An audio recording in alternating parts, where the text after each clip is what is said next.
Ready ஆகிக்கலாம். டிவிக்கு ஆட்சி எப்படி இருக்கு? உதயநிதி ஆட்சி எப்படி எதிர்கட்சி தலைவராக செயல்படுறாங்க? டிவிக்கு ஆட்சி நல்லா தான் இருக்கு. உதயநிதி சார் வந்து அவரும் நல்லா தான் இருக்காரு. ஆனால் இன்னும் நிறையாவுக்கு அவர் கற்றுக்கணும். விஜய் சாரும் இன்னும் நிறையா கற்றுக்க வேண்டியது இருக்கு. இந்த மூத்த தலைவர்லாம் பார்த்து இன்னும் நிறையா கற்றுக்கணும். யாருன்னா பார்த்தீங்கன்னா பெரிய தலைவர்னு பார்த்தா திருமாவளவன் இருக்காரு, அன்புமணி ராமதாஸ் இருக்காங்க. அவங்களாம் பார்த்து இன்னும் நிறையா அரசியல் கற்றுக்கணும். ஆனால் வந்து மக்கள் இவங்களை தேர்ந்தெடுத்திருக்காங்க. குறிப்பாக வந்து விஜய் வரும்போது எப்படி எடுத்தாங்க? எல்லாரும் சட்டசபையெல்லாம் அதனால என்ன நடக்குதுன்னே நமக்கு தெரியாது. இப்போ லைவ் பண்ணுறாங்க, என்ன தேர்தல் போடுறாங்க, மக்கள் அதை பற்றி டிஸ்கஸ் பண்ணுறாங்க. இது மக்கள் எதிர்பார்த்து தான். புதிய ஒரு ஆட்சி வர்றது நல்லது தான். இதனால புதிய ஆட்சி வந்தோன்னா என்ன நடக்கும், புதுசு புதுசாக என்ன டெவலப் நடக்குமா அப்படின்றது தான் எல்லாருமே எதிர்பார்க்குது. இப்போ மாறிடுச்சு, அதனால நல்லதே நடக்கும். உதயநிதி அவரோட செயல்பாடுகளை கரெக்டு. இது ஆண்டாண்டு காலமாக நடக்கிறது தான். அதாவது ஆளுங்கட்சியை பார்த்து எதிர்கட்சி என்றைக்குமே சொல்லிகிட்டே இருக்கிற ஒரு விஷயம் தான். ஆனால் ஆளுங்கட்சி நிறைய விஷயம் நல்ல விஷயம்லாம் பண்ணுறாங்களே, அதே மாதிரி திமுகவும் ஆளுங்கட்சியாக இருக்கிறப்போ அவங்களும் நிறைய விஷயம் நல்ல விஷயம்லாம் பண்ணியிருக்காங்க. புரியல. சரியான போட்டி தான். இல்லை, எனக்கு அந்த அளவுக்கு ஓகே தான் ப்ரோ. அவரும் விஜய் விட அவருக்கும் அரசியலில் ரொம்ப அனுபவம் இருக்குது.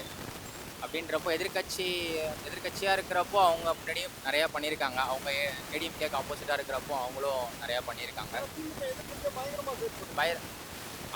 ஆளுங்கட்சியாக இருக்கிறத விட எதிர்கட்சியாக தான் அதிகமாக அவங்க செயல்பட்டுருக்காங்க நிறைய நேரத்தில். இந்த நேரத்தில் கொஞ்சம் முன்னாடியே போயிட்டுருக்காங்க.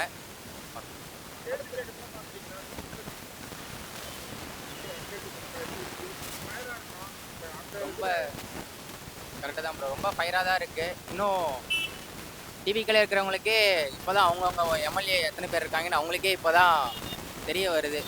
இந்த துறையில் இவங்க இருக்காங்கன்றது இப்போ தான் தெரிய வருது. அது ஒரு சட்டசபையாக நடக்கிறப்ப தான் நமக்கும் வெளியே தெரியும் அவங்க என்ன பண்ணிகிட்டு இருக்காங்க. நமக்கே தெரியாமல் நிறையா சர்வே பண்ணி அவங்க அங்கே ஊருக்கு அவங்க பண்ணிகிட்டு இருப்பாங்களே. பேச மாட்டேன்.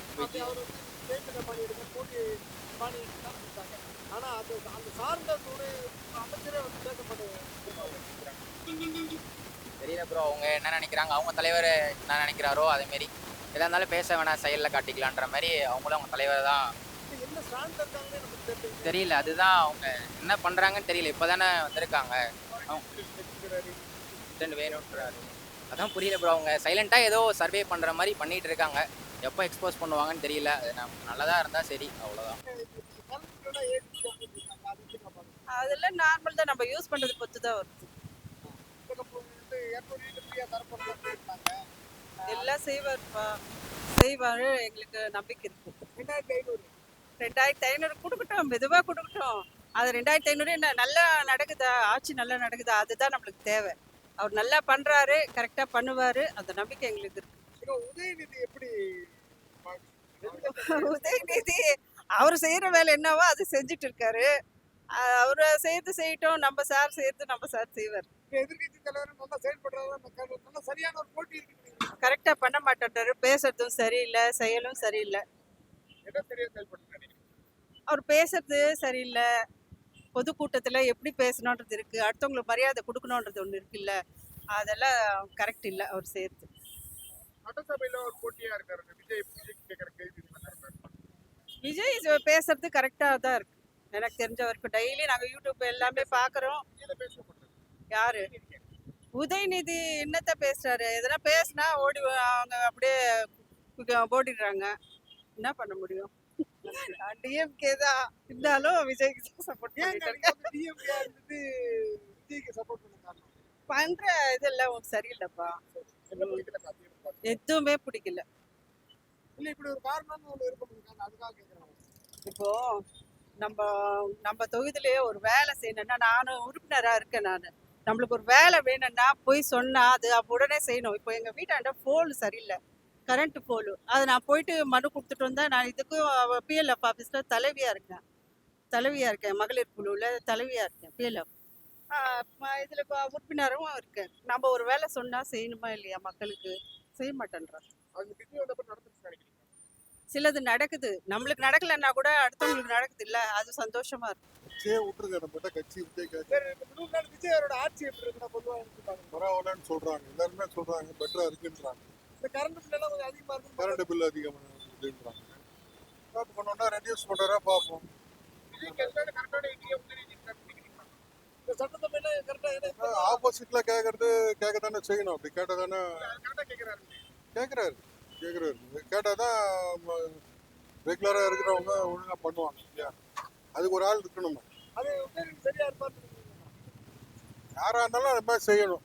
உதயநிதின்னு இல்லை, யார் இருந்தாலும் செய்யணும். அதெல்லாம் நான் சொல்ல வர விரும்பல. எனக்கு எதிர்கட்சி தலைவரா உதயநிதி ஸ்டாலின் எப்படி? அவரும் எனக்கு அவ்வளோ இல்லை, நாங்கள் ரெட்டலை சரி, அவ்வளோதான். என்ன விஜய் வந்து ரெட்டலையே அழிச்சிட்டு அவ்வளவுதான் முடியுங்கிறாங்க. ஒன்றும் பண்ண முடியாது. இப்போதைக்கு இந்த குழந்தைங்க சிறுத்தைங்க பண்ண வேலை சரி, அதெல்லாம் எனக்கு அதாவது சிறுமின் இருக்காது அவங்க. அவன் சொன்னுவேன். திம்மங்கோலம் என்னைக்குமா இருந்தாலும் உயிர் இருக்கும், 1000 வருஷம் கூட. இதெல்லாம் வந்து நாளைக்கு நாளைக்கு போயிடுது. நடக்குதுங்கிறாரு. சொல்றது கேளுங்க, என்னத்துக்கு வீண் வந்து பேசுறான்.